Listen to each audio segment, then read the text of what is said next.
All right, so I'm going to share my screen here. Okay, so again, this is how to succeed as a real estate agent in a market crash, okay? And my name is David Yang, for those of you that don't know me. I'm a real estate broker. I am a investor, private lender, real estate agent, okay? So I've done, quite a bit of stuff in real estate, and I've seen quite a bit, okay? So what I want to do today is I kind of want to help agents understand, what they can do to prepare themselves or to do to get their business up and going, okay? And I want you guys to understand that, the stuff that I talk about here, you can apply it not just in a market crash, but in pretty much any market, okay? You can start applying it right now, okay? Now, I've been told that my webinars are kind of boring because it's just me talking and a lot of people fall asleep and stuff like that. So I'm going to attempt to make it fun. And how I'm going to do that is I'm going to tell you guys a few jokes, okay? So the first one here, let's go to the first joke here that I got for you. Okay, so the fun stuff, okay? So how does a dual agent sleep? Okay, so how does a dual agent sleep? If you have dual agents in your state, then you'll kind of know what I'm talking about. Other states, it might be called other stuff, like Wisconsin, I think it's like single agency and all that stuff. But dual agents, how does a dual agent sleep? Well, first, he lies on one side, then he lies on the other side. Okay, so I don't know. I thought that one was a little bit funny. I don't know if if anybody else thinks that's funny. But yeah, so that's my attempt to make this fun. Okay, there's going to be like a few more jokes as we go along too, but yeah, so that's my joke for this this first one here. Okay, all right, so let's get into it. All right, so a very good agent. What makes a very good agent, right? So a very good agent is nothing more than doing the basics very good, or doing the basics consistently over and over again. Okay, and that's kind of what I want you guys to think about. So if you're not doing so well in your real estate business, okay, you just need to go back to the basics. If you're brand new, you don't know what to do, start with the basics, okay, build from there, okay? And when I talk about the basics, I'm talking about like more towards marketing wise, okay? So why the basics? Because agents have had it too easy these past few years. Think about it, right? So like a brand new agent that just got licensed and, they don't know how to do any marketing, or maybe they have been an agent for a while and they just choose not to do any marketing, not to put themselves out there. Well, the past, 3-4 years, the past 2 years, business has been good. Interest rates have been very low. So the market has been flooded with buyers, with easy business, okay?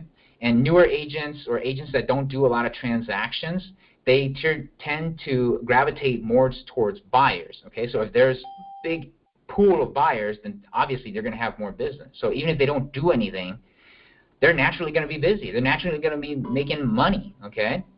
But as the market slows down, as interest rates increase, the pool of buyers is going to shrink. And I think a lot of you are seeing it already. A lot of you are seeing that the market is changing, that the market, a lot of buyers are getting priced out, okay? So the easy pool of money, the easy pool of business is going away, okay?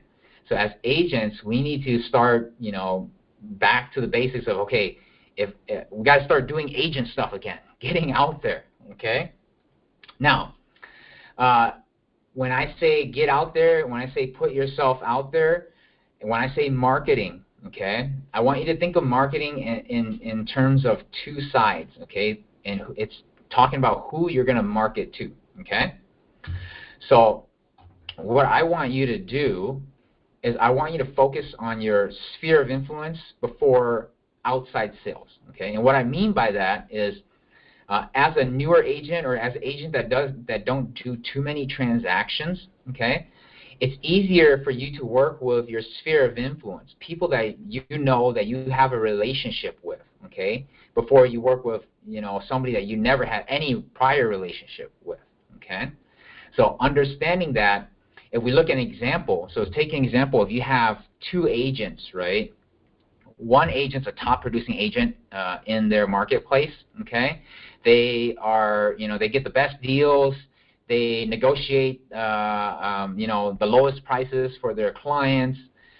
They have the best, the best everything, right? And then you have another agent, and let's just say that that agent is brand new, just got their real estate license. They don't even know how to fill out a purchase agreement, nothing like that, right? And then there's a customer. Now, the customer has one thing in common with the new agent, is they're related to them, okay? Do you think that how likely do you think that that customer is to go work with that top producing agent, versus their, the person that they have a connection with, that new agent that they have a relationship with, They're not going to use that top producing agent, no matter how good that top producing agent is. Most likely they won't, okay? 9 times out of 10, they won't. They'll use somebody they have a connection with, okay? So knowing that, how can we use that to your advantage as an agent? So same thing with you. You want to focus on people that you have a connection with, your sphere of influence.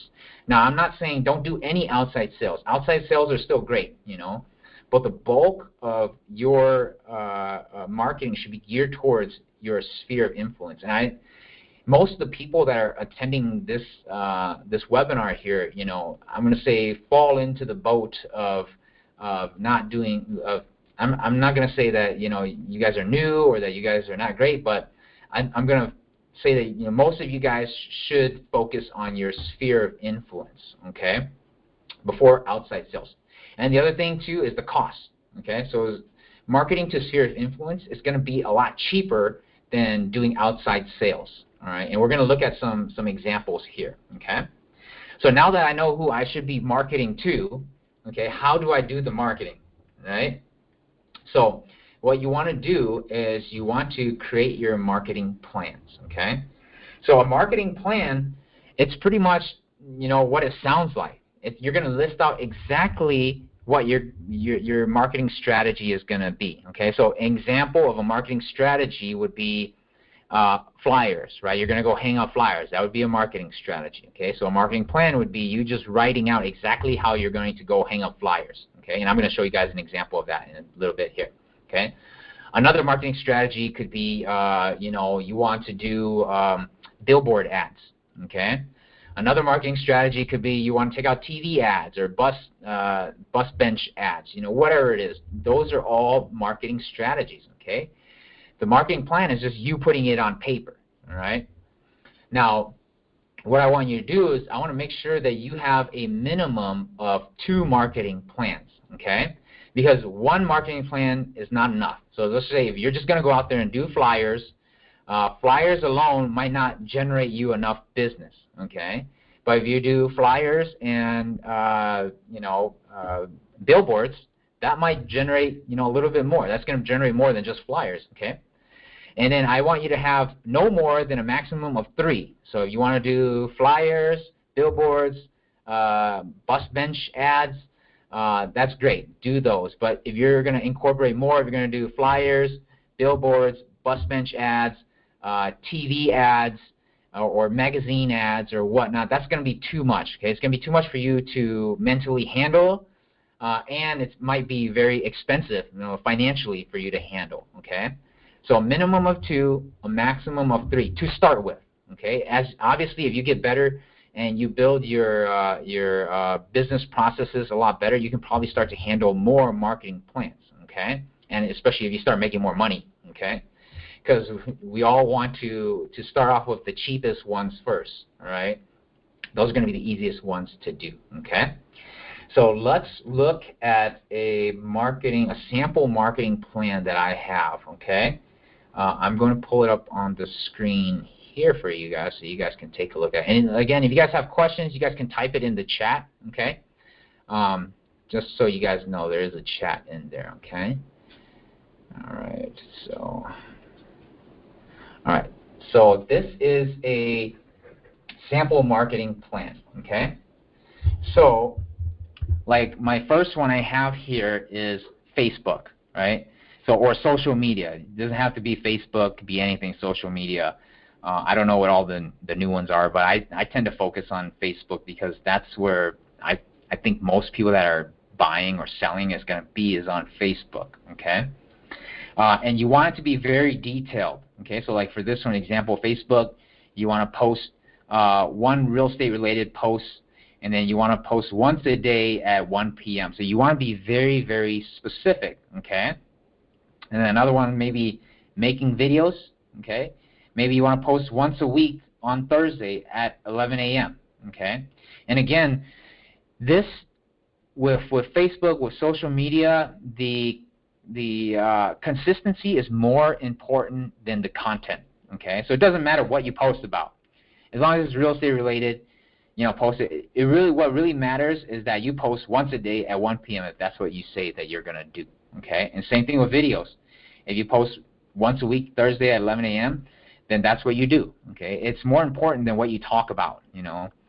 What you talk about should have a little bit to do with real estate as well, but, you know, as you progress on, as you get your consistency down, then you can start to improve your content, okay?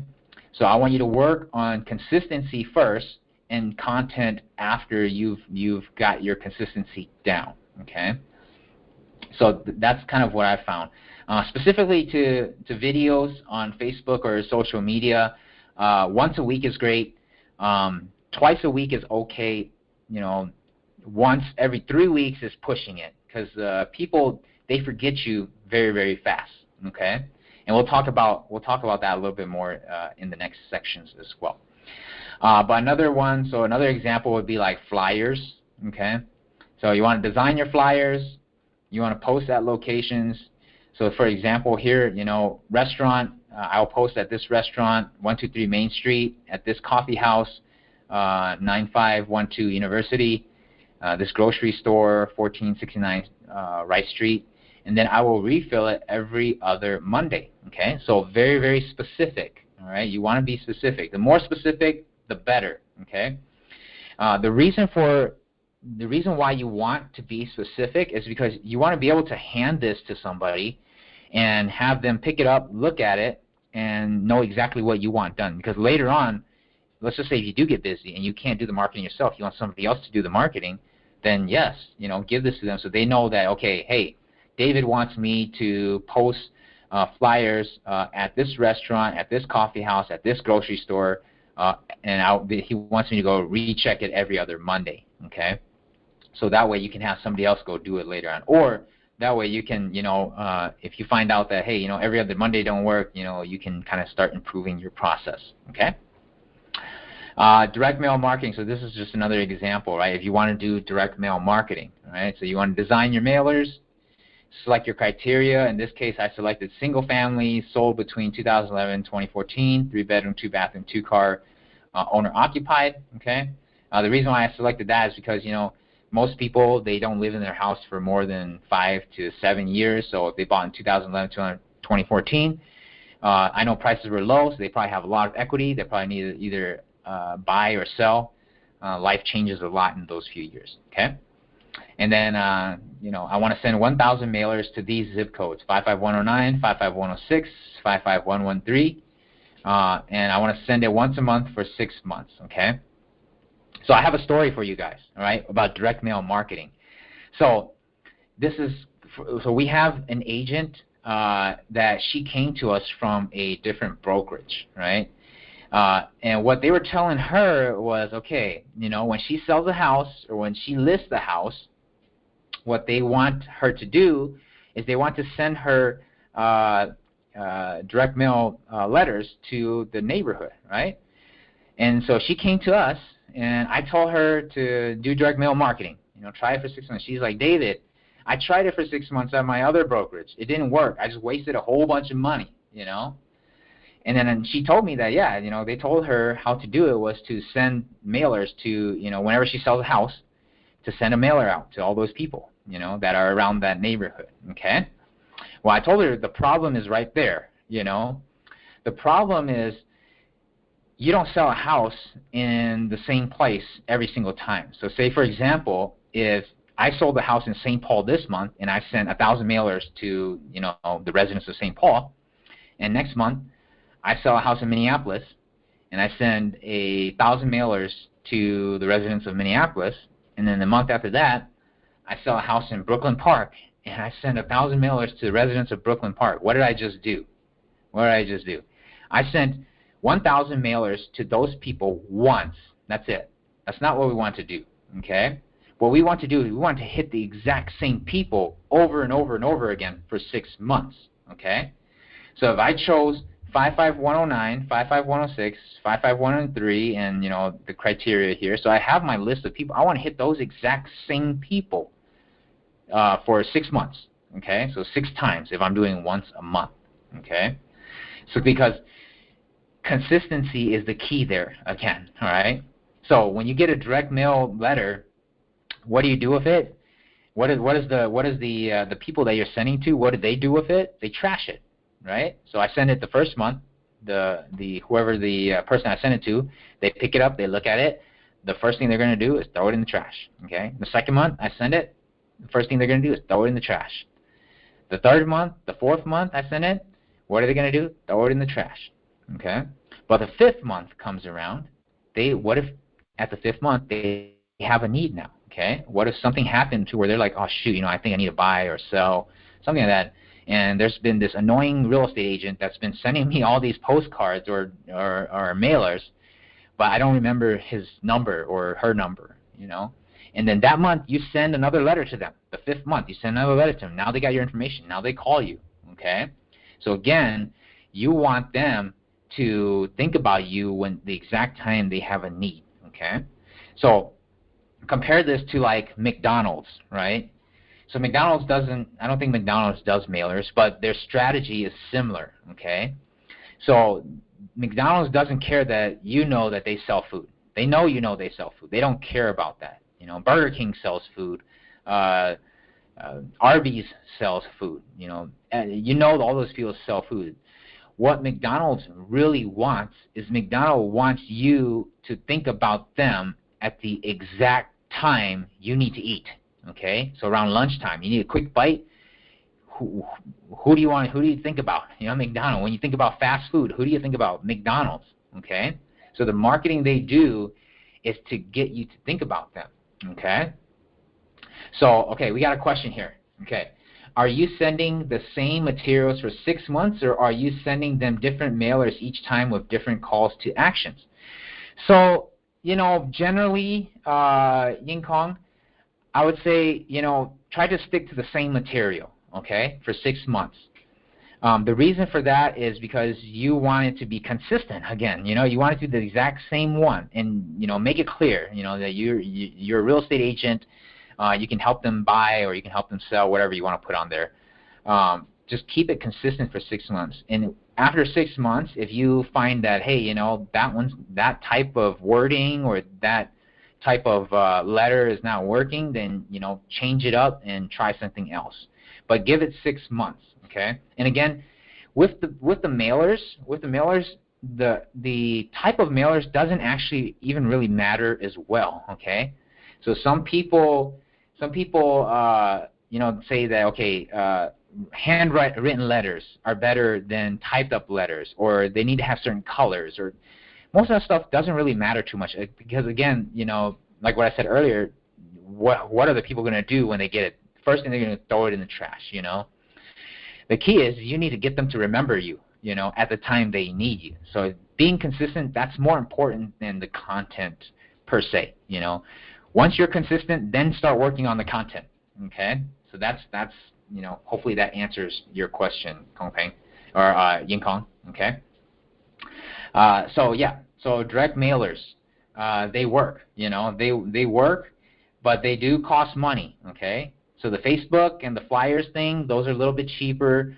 Direct mail, that's going to cost you a little bit of money, but it doesn't have to be just these 3 things. Again, your marketing plan can consist of any type of marketing strategy that you want to do. I just picked these 3 as an example to show you guys, okay?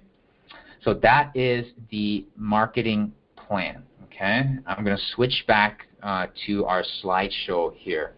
But before I do that, or while I'm doing that, we have another question here, so I'm going to answer that really quickly here. Okay, so how much does direct mail marketing cost on average for a period of 6 months?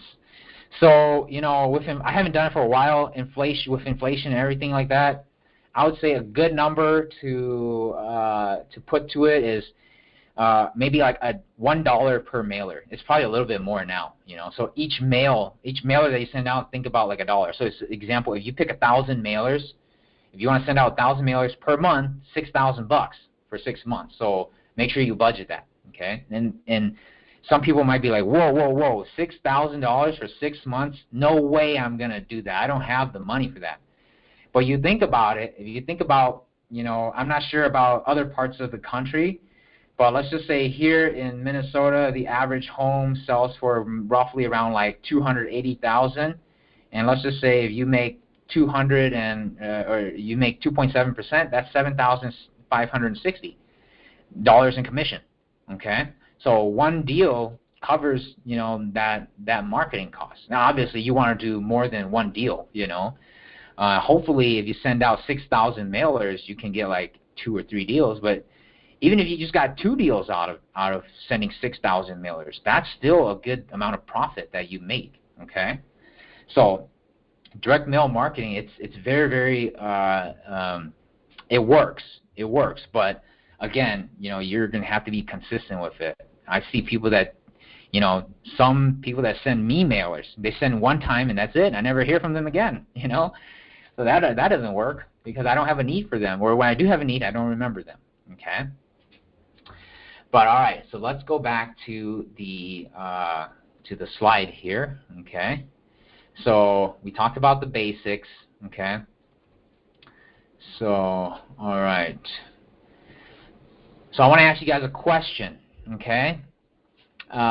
What is the secret to marketing, okay? If you're in my brokerage, you're not allowed to answer, but I want you guys to type it. Type it in the comment section. What's the secret to marketing? I'm gonna give you guys like 1 minute. So if you're in my brokerage, you cannot answer because you probably already know.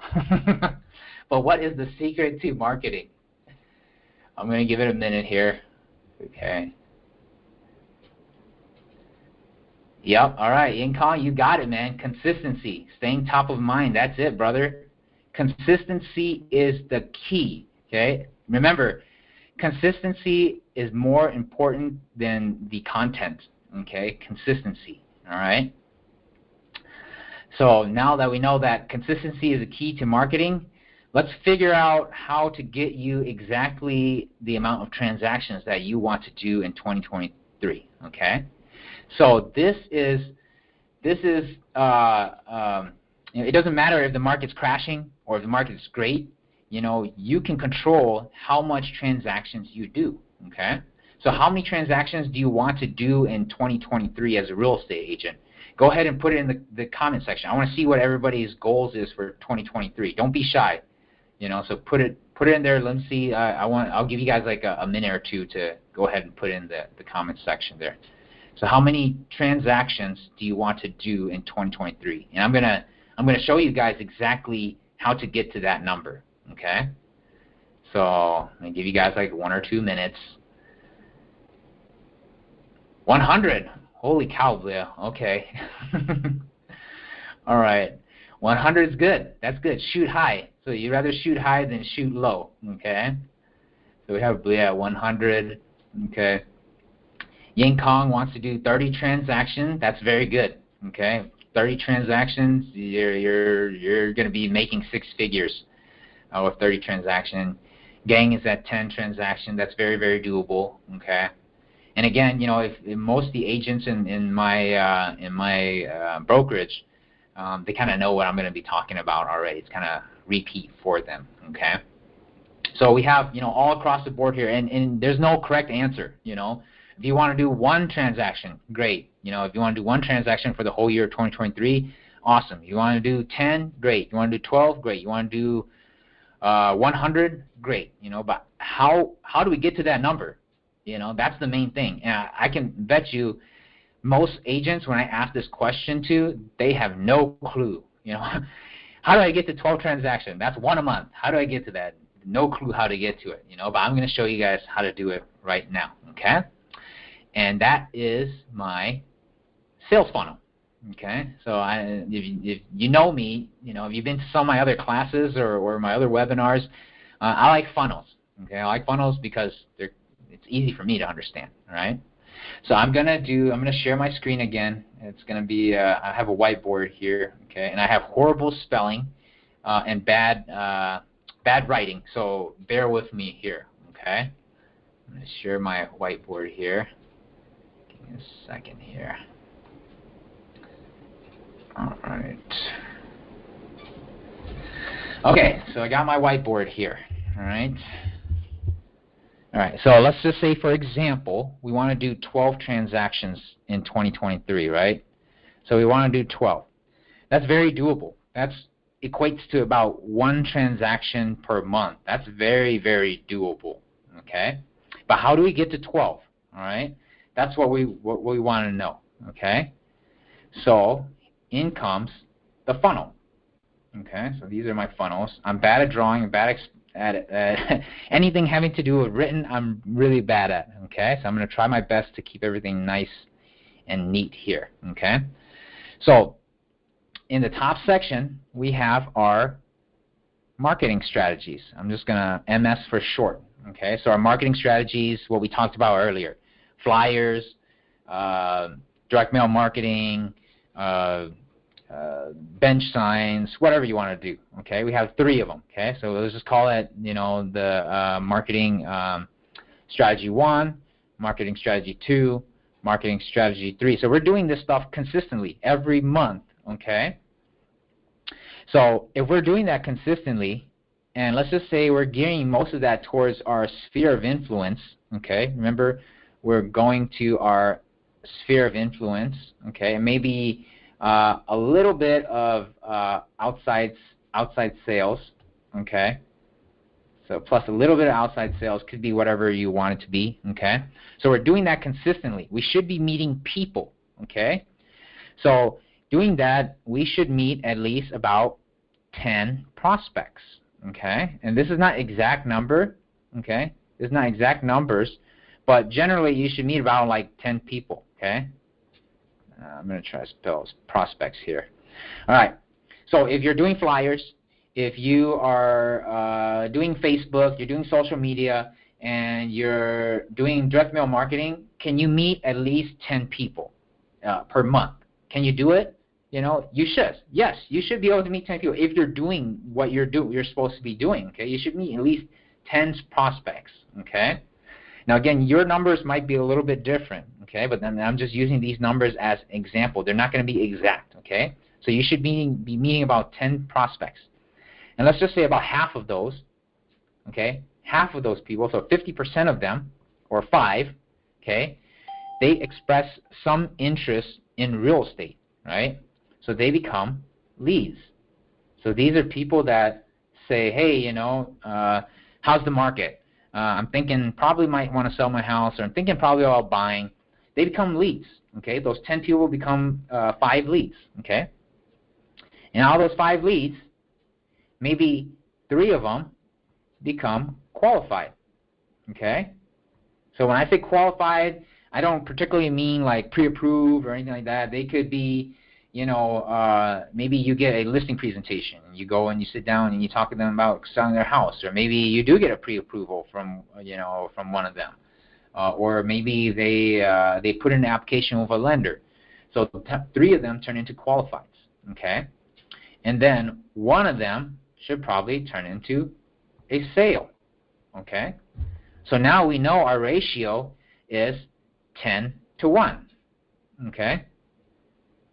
So if we want to do 12, okay, we just have to meet 120 prospects, okay? Got to meet 60 leads, okay?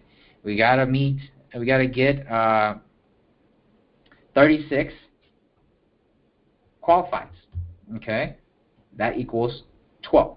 So now we know that, hey, what if I want to do, I don't want to do 12 anymore. What if I want to do 24? Okay, and my ratio is 10 to 1. Well, now, all I have to do is 20. Okay, so that should equal 2 sales. That will give me to 24. Okay, and obviously, your number is going to be a lot different than my number, but this is about average. This is about average, you know. So if you're doing your 3 marketing strategies and you're meeting, 10 people, then, that should turn into about 1 sale per month. Okay, it's very, very doable. But does this help? Can you guys kind of understand my thought process behind this? Type yes in the comment section if you can understand this. Okay. All right. Cool. Great. Awesome. Cool. Yeah. So now you know. Again, your ratio might be a little bit different. Might be higher. Might be lower. But using this, you can also fix just what's wrong with your business too. You don't have to scrap the whole thing. So say for example, if you're doing your 3 marketing strategies and you're getting your 10 people, but none of them are turning into leads, okay? Then the problem is from here to here. So this is good, okay? This is good, but this is bad, okay? So now you know how the problem is right here only, okay? And you just have to fix that. And the same goes for any other section, okay? So you don't have to scrap the whole thing, all right? So that is how you're going to get to whatever number that you want to get to. And you're going to have to kind of track these as well. I know it kind of sucks. But this is going to be very important, especially if the market crashes or just like how the market is now, business is going down. If you are on top of doing your marketing strategies, you're on top of meeting your prospects, you're on top of meeting your leads, there's no way for you not to get, at least some business. If you tell me, hey, David, I do my 3 marketing strategies consistently, and I meet my 10 prospects consistently, and I meet my 5 leads consistently, and I get my 3 qualifies consistently, but I have no sales, and you've been doing that for a whole year, I would say something is very, very wrong. Something is very, very wrong. If you're doing everything and you're not getting any business, something is very wrong. Usually the problem is not the sales. The problem is not the qualified. The problem is not the leads. The problem is not the prospects. The problem is here, okay? Your marketing strategy. Are you even doing your marketing strategy? Are you doing them consistently? The problem starts at the top, okay? So I'm going to leave it at this. I don't want to spend too much time here because there's other stuff that we have to go through too, but this is kind of what I use and I teach to my agents and the agents that I coach across the country, that you can get to whatever number. It doesn't have to be 24 or 12. You can put 1,000 transactions here, okay? I think the highest amount of transactions that I helped an agent do was probably like 300 in 1 year, okay? 300 transactions. One agent did 300 transactions using my funnel system here, okay? That was like, she made a lot of money, okay? So it works. And she did exactly that. She just took her ratio and she plugged it in and she got it working, okay? And don't worry about this. I'm recording this, so I'm going to post it back up and send it to you guys too, so you guys can have the information here if you guys want it. Or you guys can contact me and I can get it to you too. But let's go back to the slideshow here and let's get through the rest of the slide. Okay. So, all right, give me 1 second while I get us back to the slide here. Okay. So I'm going to talk about other things too besides just the marketing that you can do. Okay, to set yourself apart if there is a crash, okay? So before we get into that, another joke, all right? Stick with me for the jokes. All right, the low inventory, okay? Did you hear about the last remaining unit in the apartment building? It was last but not least. Okay. So I don't know if that was funny I don't know if that was funny or not, but yeah, that's just a joke about apartment buildings. Okay. Okay. We do have one quick question here from Gang. So he says, how do you keep track of your funnels? Okay. So you can keep track of them multiple ways. You know, the best way that I found is Excel spreadsheet, you know. So just keep track of it. You can put in an Excel spreadsheet, you know, how many prospects did I meet this week? How many turned into leads, how many turned into qualified, how many turned into sales. Excel is probably going to be your friend in keeping track of those. Okay? All right. So back to the slide here. All right. So another thing that can help you guys out in a market crash as real estate agents is diversifying your income streams. Okay? So now that we've got your marketing down, you're a super stellar real estate agent and doing real estate agent stuff, what about going beyond that, okay? What about investing in properties, okay? That way you're not just relying on just your commissions from your real estate sales, okay? You can invest in properties. You can do rentals, okay? I'm not going to go too far into these because I have other classes and you know, videos about them too, so I'm not going to go into these. You can do flips. Okay, you can do wholesales, all right? The key here is just diversify out of just getting commissions for sales, okay? Because when your sales start to go down, at least you'll have some cash flow or some, you know, other type of capital coming in, okay? So that's the whole thought behind diversifying your income streams, okay? So beyond just investing in properties, what else can we do, okay? Create another related, real estate related side hustle, okay? Because the reason why I put this one in here, because I start to see a lot that, you know, when agents, when they don't do well, right, when they don't do well as a real estate agent, what is the first thing they do? They go out and they get a job, a regular 9-to-5 job. Well, the reason why we became a real estate agent is because we want to get out of that 9-to-5 job. So why are we going back to it, okay? You want to have that business entrepreneurial mindset. You know, if this business doesn't work out for you, create another business. Create another side hustle, okay? Here's some examples, okay? Picture taking. Taking pictures of listings. If you have a cell phone, you can take a picture of a listing. Like most of my listing pictures, I do it on my cell phone, and I just, you know, edit it, you know, on the cell phone. And they turn out really good. If you have you know, one of the smartphones nowadays, the camera is very great. So you can take pictures, and you can, you know, take pictures for other agents, charge them for that. You know, there's a need for it, okay? You can be a notary, get your notary license. You can notarize documents. That's, you know, that's still real estate related. You can notarize other non-real estate related stuff too, but there's a lot of papers in real estate that needs notarizing, okay? Staging. You know, you can start a staging company. You know, the only thing is it does cost a little bit of money to get all the staging equipment and all that stuff. But if you like it, you can start a staging company, okay?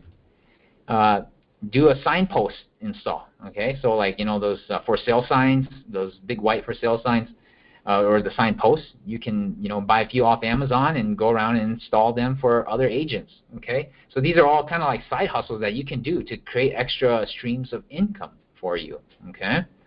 So think outside the box, beyond just, okay, I need to buy and I need to help people buy, I need to help people sell and get commission. Think outside of that, okay? Because if you have other streams of income coming in, then you don't have to rely so much on just your commissions alone to survive, okay? That's going to help you weather a market crash, okay, as a real estate agent.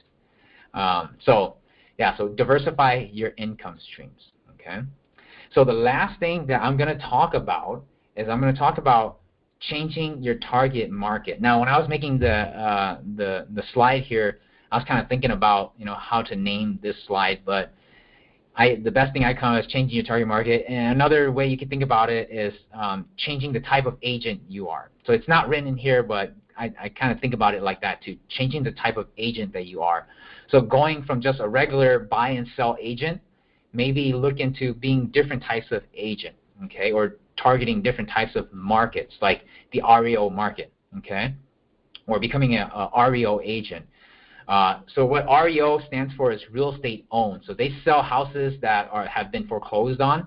So those agents, they list houses that have been foreclosed on that the banks own now, that the banks need to sell. Okay, those are REO agents. Okay, now that one is a little harder because you need to have established relationships with the banks or asset managers. Okay, so now what I suggest if you want to be an REO agent is now before we start having an influx, if the market does crash, before we start having an influx of foreclosures and those kind of things. Not saying that we are going to, but if we do, then it's good to start building those relationships now with those banks and asset managers. Okay, so that way when they do have those big portfolios of REOs, they need somebody to list them, then you can probably be the agent for that. Okay, so REO. Another type of agent or another type of market you can start to target is short sale. Okay, so become a short sale specialist. Start studying the short sale processes. Okay, so how to value properties that are in short sale, how to help sellers write hardship letters.